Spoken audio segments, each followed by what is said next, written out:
So, Bolo, how far with your crypto stuff now? How is the market? Well, the market has been doing really well for some time. We've seen a little bit of Why are you saying it seriously as if it's a panel session? My friend, talk to me. What's going on? And the market has been dope. It has been stagnant for some time. I mean, I think we are currently at 27 or 28K. That's Bitcoin.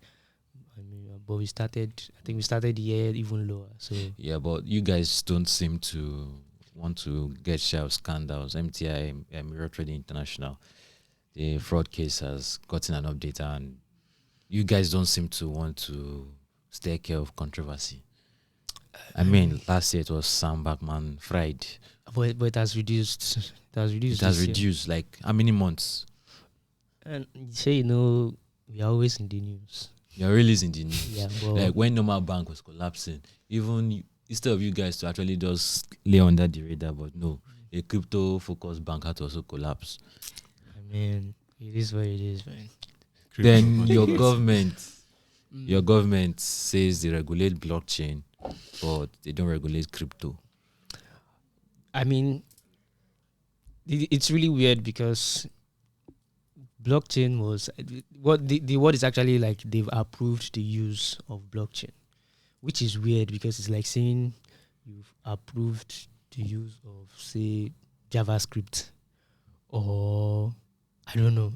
It's like it's something that was never banned, it's something that was never stopped. You approve the use of beans, but you can't use Akara. Exactly. Yes. I mean, crypto is one of the applications of blockchain, so it's weird, yeah, but what they are saying now is that you now regulators like the NITDA and all of them will now like create a regulatory framework for the use of blockchain, which I think is not that it's unnecessary, but I guess the main reason why they are doing this, when you think about it, is probably for banks, right? Because banks don't. They've been told to not to touch anything blockchain, crypto related. So, I mean, blockchain is not crypto, but if you are playing with blockchain and government does not understand what you are doing, and government hears blockchain, it can come for you. But I guess banks can now use the technology for themselves to probably improve whatever it is that they do. Thinking about it now, I actually think it makes sense because we might now have I think we've seen some companies that want to use blockchain for something real estate, something here and there. Maybe now the go ahead for them will now be better. I don't know.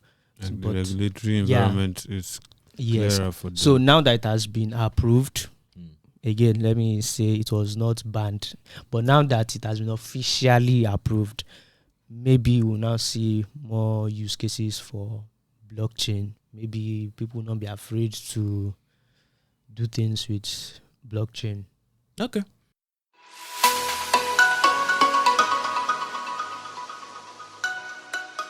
I'm hearing Kenya's Communication Authority will be setting up a platform which is it a spyware or something to detect fake phones. Okay. Yes. That is a very, very weird thing. I'm telling you. No, but it reminds me of my school days, right? I think it was 2014. I went to Ring Road in Benin and bought Samsung Galaxy S4 for 13,000 naira. S4? What year was this? 2014. Don't worry. Don't even think about exchange rate. I bought rubbish. Well, I'm not even looking at the exchange rate. Did you know at the time? I was thinking it was a steal. Like I heard you could get cheap phones at Ring Road. Then I went to buy a Samsung Galaxy S4. Me and my friend, we bought one each. A cheap problem. And it was a disaster, like very, very classic disaster. But I mean, those are for me. I feel like that's like par for the course in African market, right? Fake. The phone was very, very fake. Like 4G was just blasting on top, like woo, very big 4G sign. That should have been the sign that something is wrong. But back then, a lot of a lot of phones were actually fake back then. So Except you are not using feature phone. Has it reduced? I think it has. I think a lot of those phones have now become more. I mean, look at if you look at Techno several years ago, you say Techno was a fake phone. No, Techno's value proposition was clear. For those of you that don't have money, that you don't have money, this is an affordable entry point into the smartphone space, and it does a very good job. I mean, I see Twitter people talking about who still uses Techno. The people that use Techno and Infinix, there are more than people that use iPhone and Samsung, like by far in Africa. So Techno's and Infinix value proposition is very, very clear and straightforward. They give you good value for the money you are paying, right? It doesn't have the longevity of iPhone or Samsung, but I mean, you're not buying an iPhone or Samsung. You're not buying an iPhone or Samsung. So, but my concern is why is this an issue that the government should be worried about? That's what I'm thinking about right now. Okay, so just to clarify, let me just clarify what exactly is going on in Kenya. So what they are trying to do is they are trying to install something called a device management system that will, on mobile phones through the telcos, that will allow them know which phones are fake, right? And the issue there is that there are privacy concerns, right? Like if the government installs, they're able to install these things in people's phones, it's possible that they might get access to, they might invade on people's privacy. They might start listening in on your calls, know the kind of text you are sending. And it's not just people raising these things, even the telcos themselves are raising these concerns that why this should not be done. But from what we are hearing now, the Supreme Court has granted the Communications Authority in Kenya access to actually do this, so they can install. And then the Communications Authority is saying, oh no, we will not be listening on your calls, we won't get access to anything, so just give us we'll just be able to detect, this is the identification number of this phone and this is the user. That is all we will know. But Safaricom is saying, no, this thing, you could actually see a lot more, you could know a lot more through this thing. And then, which now takes us back to the question you asked, that why is the government concerned with fake phones? I mean, I might be interested in buying the knockoff iPhone 14 Pro Max just to show up. Like, how is that your business? As long as the phone serves, like, is it that normally people cannot, when you think about Africa and phones, there are kind of phones that people cannot really afford, right? I saw a statistic in Kenya, like when you look at feature phones to smartphones, people are buying a lot more feature phones than smartphones. So the question is simple: which one will be government owned for inside the thing? Let me buy my knockoff iPhone. It's very weird. So I get the fact that the government have like something like a standard organization, right, to prevent the importation or coming in of counterfeit products into the country. It's in the best interest of the government that say you don't have counterfeit drugs, you don't have counterfeit food products. Then in countries like the US and UK, they actually put like special regulations on the kind of quality they want in the products you are bringing into the country, right? So, but everything is done at that entry point. So, but this is looking like a case of trying to cure rather than prevent. Exactly. Because you're not doing much. I already have the phone. So, are you going to come and take my phone from me? So, why do you need to come and... You said they want to disable services to the phone and all of that. Then, and of course, the guys manufacturing these fake phones, they're getting really, really good. Really, really good. Like they can install really, really advanced equipment inside the phone that even your device management system might not be able to spot all of them. Right. So, but I mean, in those days when I used to read specs of Symbian phones, right? So there was this platform called Trusted Reviews. Edward Chester, God bless you wherever you are. Then there's this platform called Trusted Reviews. Then anytime I want to check the review of a phone, say Nokia N95 or A70, whatever, I will go to that platform. If I want to check the specs, I will go to Nokia's platform. Now, Nokia has if you look at it very, very closely, you see that the specs for phones coming to Middle East and Africa is is different from the specs that's going to US and Europe, which was very, very weird at the time, right? So it means these companies, even for the big companies that you already know, they still demand a certain standard, which is what I think the focus should be. But yeah, maybe we should not jump into any conclusions yet. True. Let's see how this plays out. But yeah, that's... Well, that thing is very, very weird. It is. Where's your business? It is. You want to say something? No, like, I agree with what you're saying about it being weird. It's really weird. So, guys, let us know what you think. Maybe there's something we're not saying. And, of course, we're always open to the comments. You're sending us, and we appreciate them. Paulo say we've been battling for how many weeks now? Yeah, so that's I'm really enjoying the conversations, and I'm learning a lot. So, but from Kenya, we're coming to Nigeria. We typically don't cover funding news on this podcast, but Nomba raised $30 million. What was interesting was, hey, this is the funding winter where everybody is shouting, hey, capital is hard, this. But Nomba does raise $30 million. It reminds me of Isaac. He says, sow in that land, and you receive, and you reap. Don't go to Egypt where there's plenty. Where there's farming now, just sow there. So, but Nomba raised $30 million, and they got investment from Shopify. Those were two very, very interesting facts. So, Jim is here to help us out with that. Okay. So, like you already said, Nomba got a 30 million pre-series B round from a couple of investors. So it was led by Base 10 partners, and Shopify was one of the investors. So, like you mentioned, it's a bit interesting because, I mean, Shopify, yes, they've invested in a lot of other companies, but what and why are they investing in an African startup? So, is this their first African startup? Is it from what I have seen, this is their first. I haven't seen any other African startup that they've invested in, but it's also very possible they've invested in a lot of other startups that are, okay, maybe not a lot, but maybe one or two other startups in Africa. But I was trying to see the pattern, whether there's any pattern in the kind of startups they invest in.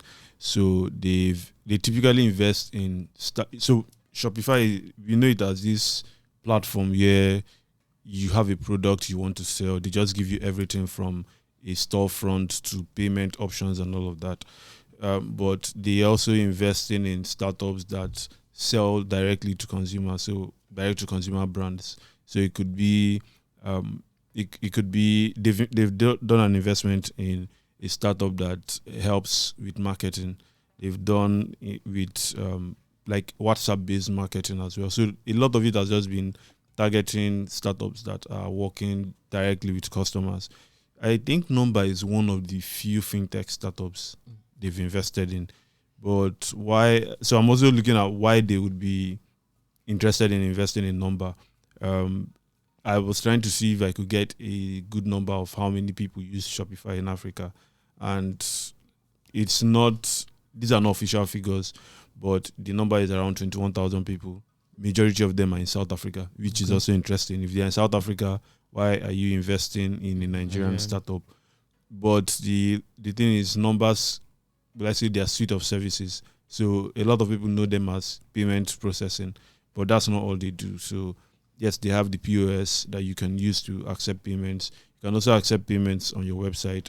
But recently, they've started building in new features. So they have like business, we like call them business banking features. So you can open a business account or a bank account for your business on Nomba.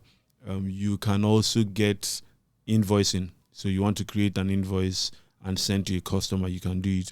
You can track. So if I have Chimkozim and Sons and I have 4 locations, I can track payments across all those locations using a Nomba account. There's also something they are building which is like a restaurant management system of sorts, where my customers can order food and track the order, everything. Like let's call it an order management system that restaurants can use. There's a few other, like I call them bespoke options for businesses. So if, for example, I wanted to sell on Shopify, I guess they could use, because of this investment, they could now, Nomba could be like a payments partner in Africa. I don't know what payment partners the companies who sell on Shopify currently use, but Nomba could be a payment partner helping you. Like you have a Shopify store in Nigeria, but Nomba is a payment option. It could also mean that the Shopify sellers in Africa or in Nigeria could also they could put in some of these features. So basically, whenever they've done these investments, the companies have they've added features that could help Shopify users. So perhaps, Nomba is looking at continental expansion. So maybe that's the reason they are doing it. We don't know when they will be doing the expansion, but that could be the reason. Or maybe Shopify wants more users from Nigeria because possibly it's also a large market in Africa, right? And a lot of people do a lot of online. They mostly do it on social media, and Shopify is probably thinking, what if we get all these guys on our platform through Nomba? There's Bumper.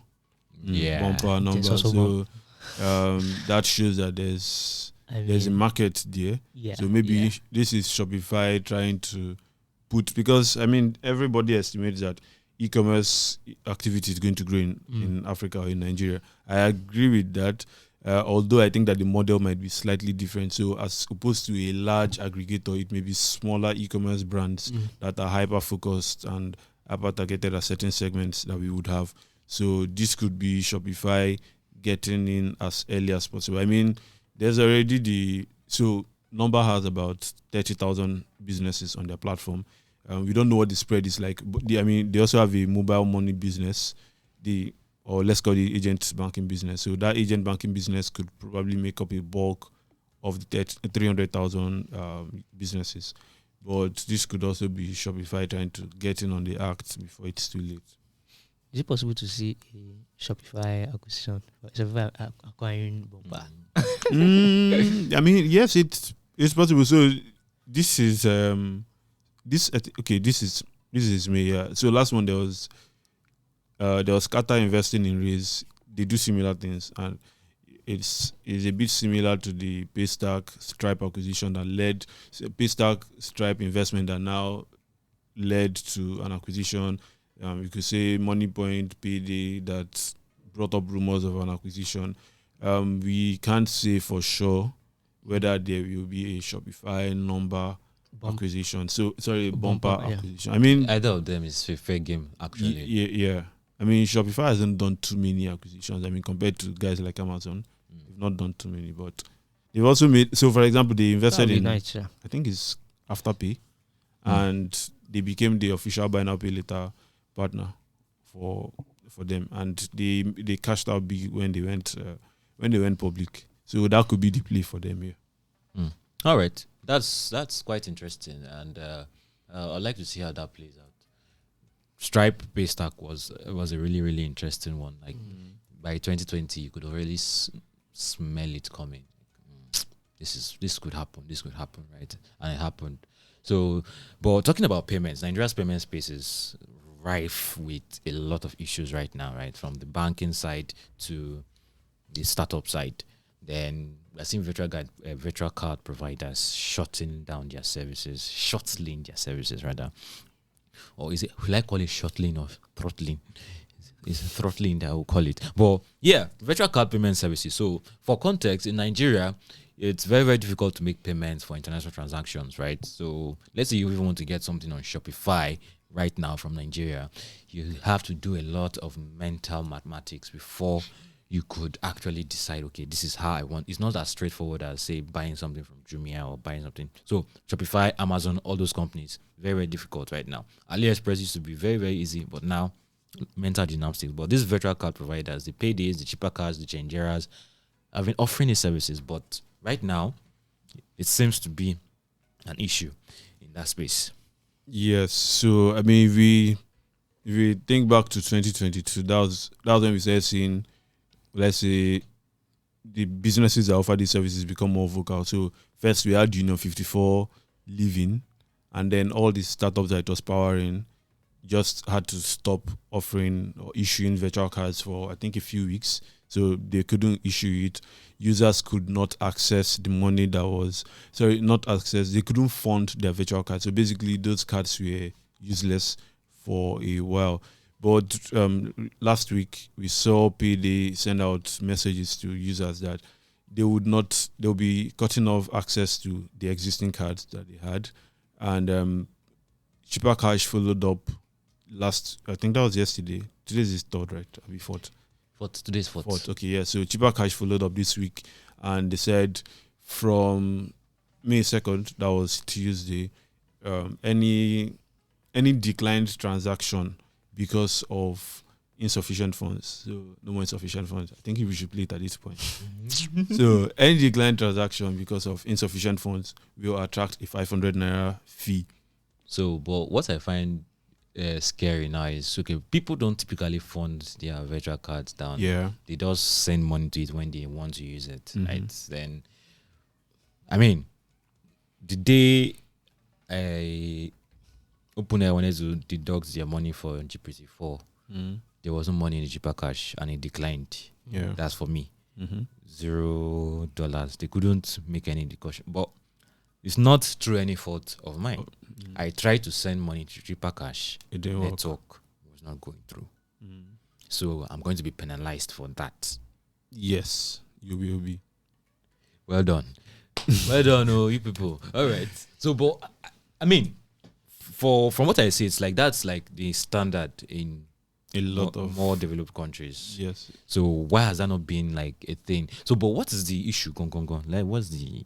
Okay, so maybe I'll start by tracing why we even need. You mentioned a bit. Why do we even need virtual cards in the first place? So, virtual cards just work like your regular cards. You fund them, you make transactions. But in the last 1 year, we've seen that because of FX challenges. For context, if you're not a Nigerian or Ghanaian, you probably do not relate. But we've been struggling to get dollars. Basically, we just can't get dollars. And we need dollars if you're going to pay for Amazon Prime, Shopify, Netflix, YouTube Music, and stuff like that. You don't need this for Amazon Prime. Oh, you don't need it for Amazon Prime? Yeah, they are charging natively. Oh, no. Okay. So Netflix to native. All right. So if we want to make all those payments, we need dollars. And we can't, there are very, very few options. You go to your bank and you get it. The bank says, no, we don't have dollars. Go to the Bureau de Change guys on the street. You go there and it's about... I think 760 naira. It's a lot of work. Not everybody wants to go around. So, in coming our virtual card providers, and they do all of that. So all I just need to do is download your app, create one, and fund the card, and then you charge me fees that my bank will charge me regularly for using for every transaction I make. Right.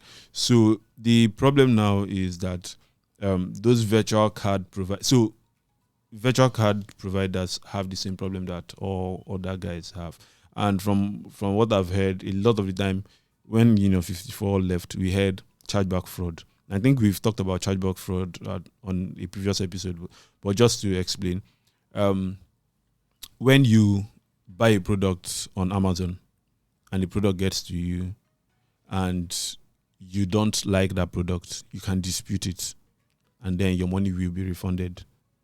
Right, but people can also get those products, dispute the transaction, and tell you that they did not authorize that transaction, and now you have to refund them. So, in order for that process to be done, your provider, your banking provider, or your card provider has to go to their card scheme. So this could be MasterCard or Visa, and say, "Oh, this guy says he didn't authorize this transaction. Can you verify this?" It takes a lot of time.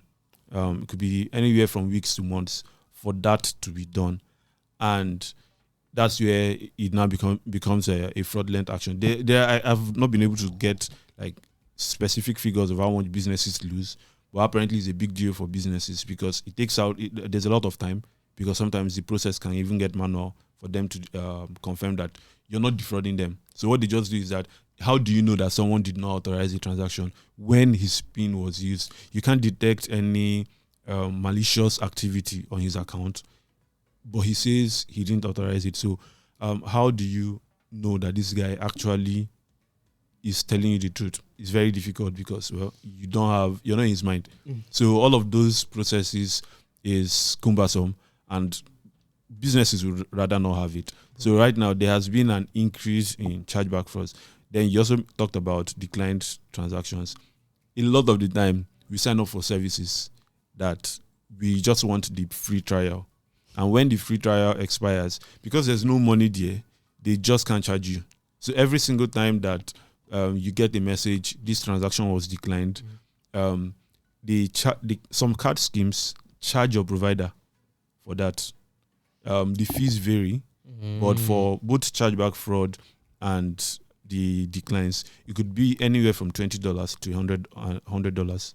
No, but you can't blame us. I remember the day one of my guys LinkedIn deducted money for after he did the whole LinkedIn premium trial. LinkedIn had deducted the money for the premium, about 50-something thousand in 1 month. The guy could not see road that day. So I don't know.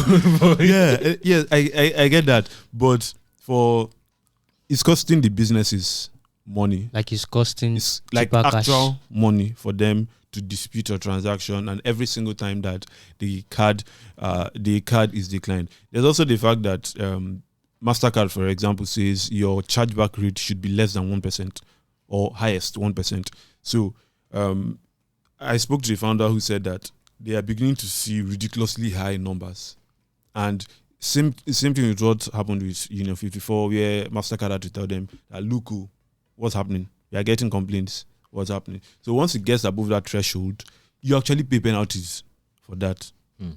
So every those actions on our part, which may not be intentional, it's impacting the businesses. They have to pay for it. So you are asking why they are doing this or why you should be penalized. So I'm looking at it. If Cheaper Cash is charging you 500 naira, that is less than $1. Okay, maybe if you use CBN rate, it's about $1 plus, right? It's probably not enough for them to cover the cost of that declined transaction for you, right? So that means for every time that this has happened in the past, let's just assume that, okay, yes, it was actually 500 naira. For every time your card has declined in the past, they were paying 500 naira to MasterCard, right? You're doing a business, you don't want to run at a loss. So I don't know how many numbers, like the declined transactions they have. It could be a lot. Obviously, there has to be significant money being lost because of this. So that's where the problem is coming. And there are some conversations around disposable cards. So you want to fund YouTube Music for this month, you get a disposable card, which is actually a thing in some parts of the world. You do it, and then you get like just that card will only be available for that month, and then you move on. So on your own part, you fund it, you do what you want to do, you move on. The card provider doesn't have to incur any loss on that, which I think might be a good way forward, actually. Because a lot of people are complaining about Cheaper Cash charging them. But like someone pointed out, we've become so used to, and it's through no fault of ours. Don't introduce people to a vibe you can't maintain. That was what the fintech startups did, where a lot of their services were free. And then the moment they say adding fees, people are like, but you didn't tell me this when we got started. Yeah. So I think it's interesting that all of this is happening just when businesses are struggling to raise money. But I think it's good, and would probably provide a template for others going forward that don't start what you can finish, basically. So yes, if you have a card, go and fund your card, or if you don't fund your card, cancel your subscription. But what if, like me, network did not go? Well, so if because the that network doesn't go, happens. yes, it happens. So I guess this is now where we can try and help them by canceling the sub. It's easier for you to cancel the subscription than for you to transfer money. So maybe that would be a better option. Okay. Cancel your subs, though, people. So, but yeah, that's an interesting one, and I would like to see. I mean, we're having an article about it, right? So, yeah, if you want to read more about the whole chargeback, virtual card issues, just head to Techpoint Africa. Now, finally, we want to round up with this story, which. Sorry, I'm breathing in so I can prepare for dragging. Yes, the Lagos state government announced that they were going to be launching electric buses in Lagos. All right. So, I mean, I guess because they made an amendment in the federal government that states cannot generate their own power or something. Is that like the thinking behind this? But no, let me not preempt you. Go on, please. Okay, all right, yeah. So if you are on Twitter often, I'm sure you'll have seen the Lagos State Governor announcing that is so like the first set of electric buses are now in Lagos, part of their mass transit, their super mass transit program. So the buses, they gave us some stats, right, about the buses. So on a full charge, they can keep working for around 280 kilometers. They also, because they're electric buses, there's no fumes, there's no environmental this and that. 280 kilometers, convert that to traffic. All right. So when you think about it, right, I tried to do a calculation last night, and that's like going from Bega to Tafawa Balewa Square 8 or 9 times. Like go come. Tafawa Balewa Square. Go alone. Like Like keep going. Yes. Around 8 times. 8 times. Yes. With no traffic. I mean, With no traffic. That's with no, like when you think about it, that means you have to somehow approximate for traffic with Okay, that. so how many without hours number. are we talking about? I mean, the distance may not be clear. But how many hours are we talking about? Okay, so let's say it will take you. Let's say it will take you around without traffic, right? You are going from Bega to Tafawa Balewa Square. Let's say it will take you an hour. Take right? me an hour. That's 8 hours. That means the On bus full charge, you can do on 8 a full hours. charge, it can continue working without dying for around 8 hours. So that means, Right. give or take, the bus should be able to do 2 trips, like two trips every day. Yes. And they also said the normal BRT buses that we have, the one that uses fossil fuel, they do on a daily basis, the all travel they do is usually no more than 200 kilometers an hour. Right. Yeah. So, and they've also, and when you talk about EVs, something that comes to people's mind is no light. How do you want to charge? So they've partnered with Orlando, right?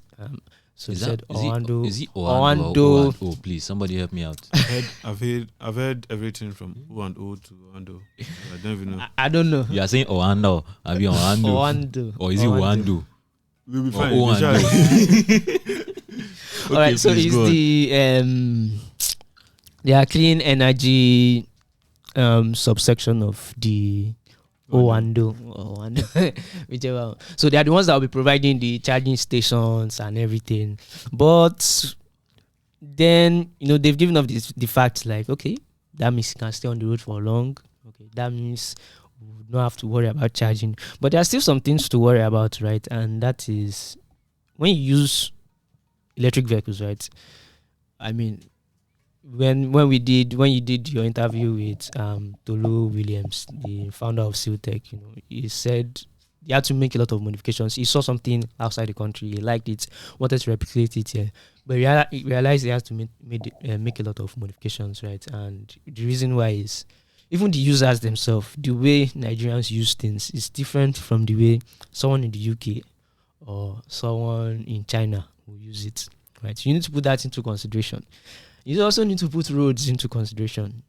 EVs are electric cars, right? Normally, cars don't like to enter flood. But when EVs enter flood, it's worse, right? It's because they're electric.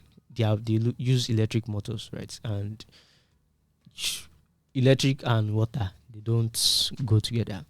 Another thing to worry about is the weather, right? Yes, Okay. you might have 280 kilometers range.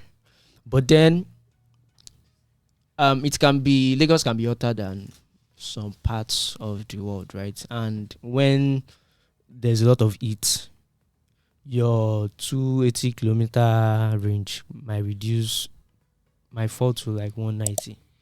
That's because I mean, even with your phone, you notice that when you use your phone, maybe you play really heavy games and your phone gets hot. You notice your battery drains a lot faster than how it will drain. Maybe you say you're just on Twitter or something. So Nigeria is, Africa in general, or say Sub-Saharan Africa, it's a hot place, right? So you need to put all these things into consideration. And I also noticed that Owando themselves, they had like this, like a report they did one time where they were talking about if Nigeria is like ready for EVs. And from what I saw, they were basically saying no. Because when you look at electricity, like, we don't really have electricity, right? That means it will take a lot, right? It will take a lot for you to create this infrastructure for EVs in Nigeria. So I'm thinking,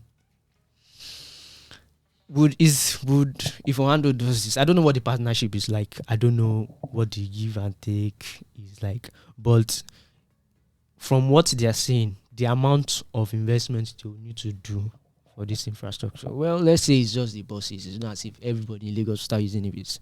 But it still costs a lot. So would they really be willing to do enough that all these buses will be charged, and then by the time you go to the bus stop, you'll be able to use them, right?